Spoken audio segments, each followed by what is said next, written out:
মায়াজাল, এই মায়াজালে আমরা আটকে আছি, ফলে মৃত্যুর কথা আমরা ভুলে গিয়েছি। পাগলের মতো ছুটছি, আরো টাকা লাগবে, আরো খ্যাতি লাগবে, আরো যশ লাগবে, আরো দাপট লাগবে। আমার এত টাকা দিয়ে কি হবে? এত সম্পদ দিয়ে কি হবে? এত ব্যস্ততা দিয়ে কি হবে তোমার? স্টপ, থামুন, অনেক হয়েছে। আন্না, থামুন, take a rest, take a breath and think about death. Think that you have to go back to your Lord. একটু বসেন না, একটু ভাবেন যে আমাকে চলে যেতে হবে, চলে যেতে হবে। এই কোলাহল, এই ব্যস্ততা, এগুলো থাকবে, থাকবো না আমি। সাইয়েদনা ওমর ফারুক বলেছেন, মুতু ক্বাবলা আন তামুতু, মরার আগে একবার মরো। হাসিবু ক্বাবলা আন তুহাসাবু আলাইকুম, তোমার হিসাব নেওয়ার আগে তুমি একবার নিজের হিসাবটা করো না। কাগজ বের করে একটু লিখো না কি কি ভালো কাজ করছিলা, যেগুলো দিয়ে নাজাতের ওসিলা হতে পারে।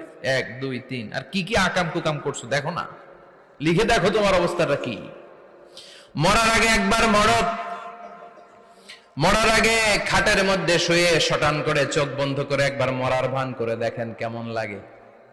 চোখটা বন্ধ করেন আর ভাবেন আপনি নাই, কি কি হতে পারে ভাবেন। আপনার ছেলে মেয়েরা কান্না জুড়ে দিবে, আপনার প্রাণের স্ত্রী বিলাপ শুরু করে দিবে, বন্ধু বান্ধবের চিৎকার আর মাতম, স্থানীয় এলাকার মসজিদে ঘোষণা, অমুক এলাকার নিবাসী অমুক ভাই অমুকের ছেলে অমুক দুনিয়ায় নাই। সব আত্মীয়রা চলে আসবে, ফেসবুকে স্ট্যাটাস দেয়া হবে, সবাই সবাইকে জানাবে বিকাল 4টায় অমুক হাই স্কুল ময়দানে আপনার জানাজা। ছুটে আসবে, সবাই ছুটে আসবে আপনাকে শেষ বিদায় দিতে, গুড বাই জানানোর জন্য। আল ওয়াদা, বিদায় আসবে সবাই। 4 তাকবীর দিয়ে আপনার জানাজা হবে, অশ্রুসিক্ত জানাজায় আপনার বিদায় হবে। কাঠের খাটিয়ার মধ্যে করে কাঁধে তুলে আপনার কবরে নেওয়া হবে। আগে থেকে খুঁড়ে রাখা কবরটার মধ্যে আপনারে বিছিয়ে দেয়া হবে। বাঁশের কচি দিয়ে তার উপরে মাটির চাপা দিয়ে সব চলে যাবে। ভাবেন না একবার চোখ বন্ধ করে, this is the circle of life, this is the nature of life. এটা সবার হবে, আমার হবে, আপনার হবে। এত মায়া, এত ভালোবাসা কই যাবে? কেউ থাকবে না, সবাই আপনার অন্ধকার কবরে রেখে দিয়ে চলে আসবে। উপরে বাঁশের কঞ্চি, তার উপরে মাটির চাপা, অন্ধকার আর অন্ধকার। এই অন্ধকার যেন শেষ হতে চায় না, শুধুই অন্ধকার, ঠিক কিনা? এজন্য আমাদের চলে যেতে হবে। দাদা গেল, চাচা গেল, মামা গেল, আমাদেরকেও যেতে হবে, জোরে কোন ঠিক কিনা? একদিন মাটির ভেতরে হবে ঘরে মন আমার, কেন বন্ধ দালান ঘর, প্রাণ পাখি উড়ে যাবে পিঞ্জর ছেড়ে।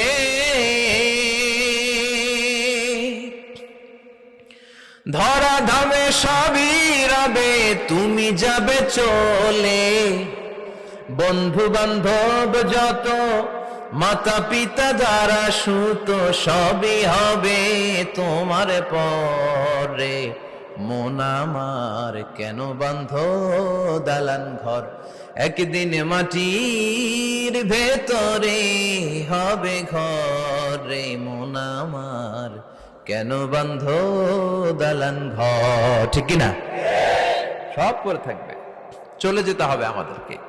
এজন্য আখিরাতের কথা যেন আমাদের স্মরণ হয়। বিশ্বনবী বলতেন, নাহাইতুকুম আন জিয়ারাতিল কুবুর, আমি তোমাদেরকে কবর জিয়ারত করতে আগে নিষেধ করতাম, কিন্তু এখন নিষেধাজ্ঞা প্রত্যাহার করে নিলাম। এখন সব সময় তোমরা কবরের সামনে যাবা আর জিয়ারত করবা। কবরস্থানে জানতো বড়ুয়া কৃষ্ণপুরের এই গ্রামের কবরস্থান আছে কোন দিকে? পূর্ব দিকে আছে, গোখরার জলের ওদিকে। যান আপনারা, একটু যাবেন, একটু গেলে আখিরাতের কথাটা স্মরণ হবে। ওখানে ছোট শিশুরা শুয়ে আছে, কিশোর যুবকরা আছে, আপনার মতো তাগড়া যুবক, মুরব্বীরা আছে। এরা এই এলাকায় থাকতো, এরা আকাশ থেকে নেমে আসে না, এই এলাকার সন্তান আজ নাই। একটা সার্টেন পিরিয়ড শেষে আপনিও থাকবেন না। This is the nature of life, this is the circle of life. ছোট্ট শিশু হয়ে এসেছিলেন, শৈশব, কৈশোর, যৌবন, প্রৌঢ়ত্ব। আগে ছিলেন সিঙ্গেল, বিয়ে করে হয়ে গেলেন ডবল। এরপরে আল্লাহ আপনাকে একটা মেয়ে দিল, এরপরে মেয়েকে বিয়ে দিয়ে শ্বশুর হলেন, এরপরে ওই মেয়ের ঘরে সন্তান হতে নানা হলেন। আর কতদিন? অনেক দিন হলো তো, অনেক লম্বা সময় পেয়েছেন আপনি। Think about death. এবার যাওয়ার কথা ভাবেন, আখিরাতের সামানের কথা ভাবেন, ফিরে যেতে হবে। কি শক্তিশালী যুবক, বার্ধক্য চলে আসলে লাঠি ছাড়া চলতে পারে না। কুচকুচে কালো দাড়ি সাদা হয়ে যায়, দাড়ির শুভ্রতা, বয়সের ভার, রং ধরা যৌবন জং ধরে শেষ, ঠিক কিনা? This is the circle of life. যুবক ভাইরা, এটাই জীবন, চলে যেতে হবে, কেউ থাকতে পারবে না, ঠিক কিনা? এটা রিমাইন্ডার আল্লাহ এই সূরার ভেতরে দিয়েছেন যে তোমাদেরকে ফিরে যেতে হবে, এই লোভ লালসা ছেড়ে দাও। রব্বুল আলামিন বলেন, আলহাকুমুত তাকাসুর হাত্তা যুরতুমুল মাকাবির। ও গোলাম, দুনিয়ার সম্পদ, লোভ লালসা তোদেরকে পাগল বানিয়ে দিয়েছে। এই লোভ পাগলামি কোনোদিন তোদের থামবে না যতদিন না তোরা কবরে ঢুকবি, ঠিক কিনা? কার কথা? আল্লাহ বললেন, দুনিয়ার সম্পদ আর লোভ আর মোহে তোমরা গাফেল হয়ে গিয়েছো। আখিরাতের কথা বেমালুম তোমরা ভুলে গিয়েছো, কিন্তু আখিরাতে তোমাদের যেতেই হবে, কবরের বাড়িতে তোমাদের ঢুকতেই হবে, ঠিক কিনা? যেতেই হবে, আমরা ভুলে যাই। আলহাকুমুত তাকাসুর, অতিরিক্ত পাওয়ার লোভ, বেশি বেশি খাওয়ার লোভ, বেশি বেশি জমানোর লোভ মানুষকে গাফেল বানিয়ে দিয়েছে। এটা মানুষের স্বভাব, আরো চাই আরো চাই, এই স্বভাবটা আছে না নাই? দেখবেন ছোট বাচ্চারা মসজিদের দোয়া অনুষ্ঠান শেষে জিলাপি দেয় না? বরে কৃষ্ণপুর কি দেয়? আগে বাতাসা দিত না, এখন কি দেয়? জিলাপি দেয়, মিষ্টি দেয়। তো মসজিদের 2-3 গেট থেকে যদি দেয়, ছোট বাচ্চারা দেখবেন এদিক দিয়ে কয়েকটা নিয়ে আবার ওই গেটে লাইন ধরে। ওর হাত হলো ছোট হাত, ওর হাত ভর্তি জিলাপি, আর নেওয়ার জায়গা নেই, এরপর আরেক জায়গায় লাইন ধরছে, আরো লাগবে আরো লাগবে, এই আরো আরো আরো চাই, এই স্বভাবটাই মানুষকে কুড়ে কুড়ে শেষ করে দিয়েছে। এত লাগবে কেন তোমার? চাহিদার কোনো শেষ নাই, unlimited demand of human being.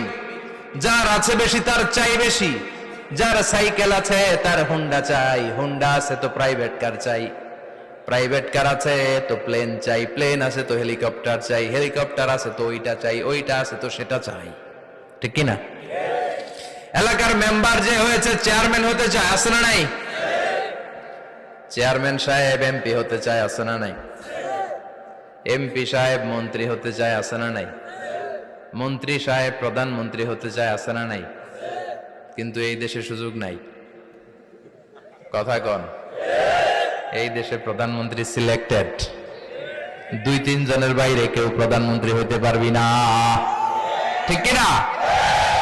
আমার এই জীবনে তো আমি 2-3 জনই দেখলাম। বেগম খালেদা জিয়া, মাননীয় প্রধানমন্ত্রী শেখ হাসিনার ছোট্টবেলা দেখেছি এরশাদকে, আমরা তখন ছোট। তো মানুষের চাহিদার কোনো শেষ নাই, যার আছে বেশি তার চাই বেশি।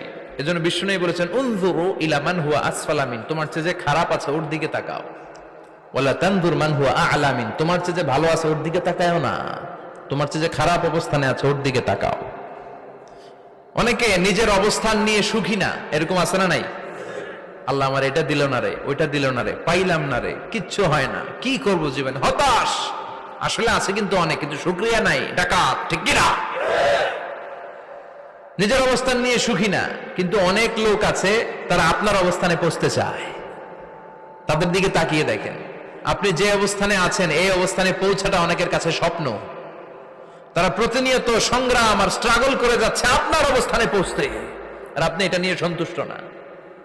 শেখ সাদির নাম শুনেছেন?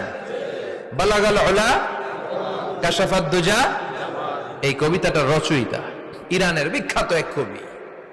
উনি একবার আর্থিক সমস্যার মধ্যে দিয়ে সময় কাটাচ্ছেন, টাকা নাই, পয়সা নাই, পায়ে দেওয়ার মতো জুতা নাই। উনি খুব দুঃখ পেলেন, হায় রে, আমি ইরানের এত বড় কবি, আমার পায়ে দেওয়ার মতো জুতা নাই। দুঃখ ভরা মন নিয়ে রাস্তায় হাঁটতে বেরোলেন। হাঁটতে হাঁটতে হঠাৎ দেখলেন একটা লোক শুয়ে শুয়ে কাঁদছে, ওই লোকটার 2টা পাই নাই, পাই নাই। উনি সেজদায় পড়ে গেলেন, আল্লাহর কাছে ক্ষমা চাইলেন, আল্লাহ অনেক দিয়েছো, শুকর আলহামদুলিল্লাহ। এজন্য যেই পরিস্থিতিতেই থাকি না কেন আমরা কি পড়বো? জোরে বলেন, কি পড়বো? এজন্য কানাতু মিনাল ইসলাম, অল্পে তুষ্ট থাকার নাম হলো ইসলাম। সম্পদ লাগবে কিন্তু সম্পদের পাহাড় লাগবে না, ঠিক কিনা? অল্প খান, অল্প পড়েন, অল্প জমান, অল্পের ভেতরে বরকত ঢুকায়া দিছে কে? দেখবেন যাদের সম্পদ অল্প তারা সুখী বেশি। জরিপে এটা দেখা গিয়েছে, অনেক সার্ভেতে এটা এসেছে, যারা সম্পদশালী এরা দুঃখী বেশি, এদের দুঃখ বেশি, টেনশন বেশি, খুব স্বাভাবিক। টাকা যার বেশি, রোগ তার বেশি। টাকা যার বেশি, টেনশন তার বেশি। টাকা যার বেশি, ঘরে শান্তি তার কম। আছে না নাই? ঘরের ভেতরে অশান্তি, ছেলে কথা শোনে না, ছেলে টানে গাঞ্জা, মেয়ে করে পরকিয়া। আছে না নাই?